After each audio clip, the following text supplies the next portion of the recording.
Nah, pada kesempatan kali ini saya masih akan membahas materi mengenai teori akuntansi.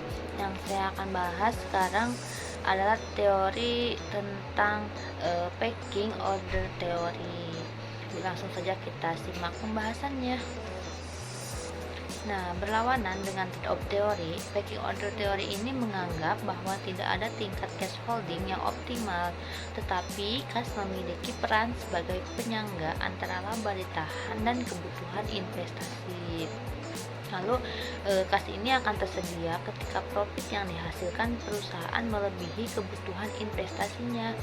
Ketika kas tersedia dalam jurnal yang berlebih dan perusahaan yakin akan profitabilitas investasi mereka, maka kelebihan kas akan dibayarkan kepada para pemegang saham dalam bentuk dividen. Itu menurut Myers and Mazluk pada tahun 1984. Lalu menurut Keown et al. Pada tahun 2000, dengan ringkas mengintisarkan packing order teori ini sebagai perusahaan menerapkan kebijakan dividen untuk kesempatan investasi.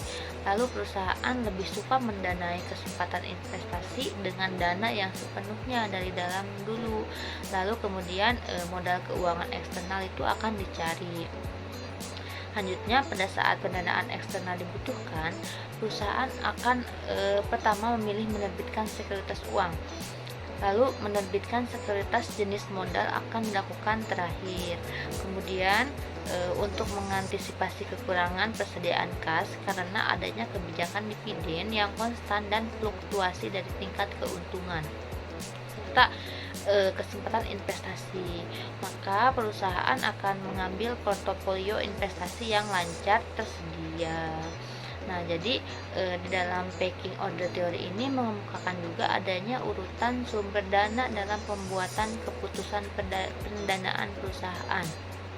Nah, berdasarkan teori ini, ketika perusahaan membutuhkan dana untuk keperluan pembiayaan investasi, nah seharusnya perusahaan itu membiayai kesempatan investasi dengan dana internal terlebih dahulu. Jadi, jika keperluan untuk investasi tidak bisa didapat dari pendanaan internal, maka perusahaan tersebut akan menggunakan pendekatan eksternal dari utang sebagai sumber pendanaan kedua, dan sebagai ekuitas sebagai sumber pendanaan itu terakhir. Jadi teori ini membuat perusahaan tidak mempunyai target kas yang optimal, sehingga perusahaan akan cenderung menyimpan sisa kas dari hasil kegiatan operasionalnya itu sendiri. Nah, itu menurut Jinkat pada tahun 2013. Lalu packing order teori ini menjadi salah satu teori yang memiliki keterkaitan dengan variabel dividen, yaitu cash holding di dalam penelitian ini. Kenapa? Nah, karena packing order teori ini menjelaskan faktor penentu dalam menahan kas, yang berkesimpulan bahwa tidak ada tingkat kas yang optimal, melainkan kas berperan sebagai penyangga laba ditahan dan untuk kebutuhan investasi. Maka kas ini akan tersedia ketika profit yang diperoleh perusahaan lebih besar dari kebutuhan investasinya. Nah, perusahaan yang memiliki kelebihan kas dan yakin akan profit dari investasi mereka, dia akan membagikan kas tersebut pada pemegang saham dalam bentuk dividen.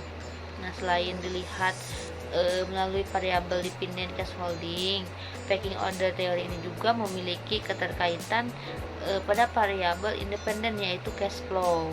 Nah, perusahaan yang memiliki tingkat cash flow yang tinggi, dia akan memiliki kas dalam jumlah yang besar.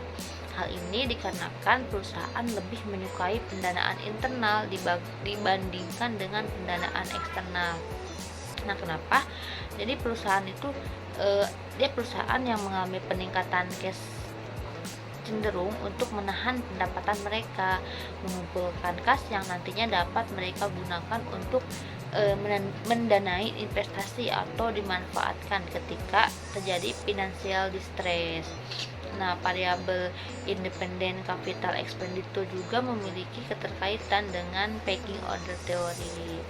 Nah, menurut packing order theory ada hubungan negatif antara capital expenditure dan kepemilikan kas, karena capital expenditure ini dianggap sebagai arus kas keluar. Karena perusahaan yang memiliki capital expenditure berkaitan dengan dana yang dikeluarkan untuk memperoleh aset tetap. Nah, jadi jika sebuah perusahaan berinvestasi dalam aset tetap, hal ini mengurangi posisi kasnya.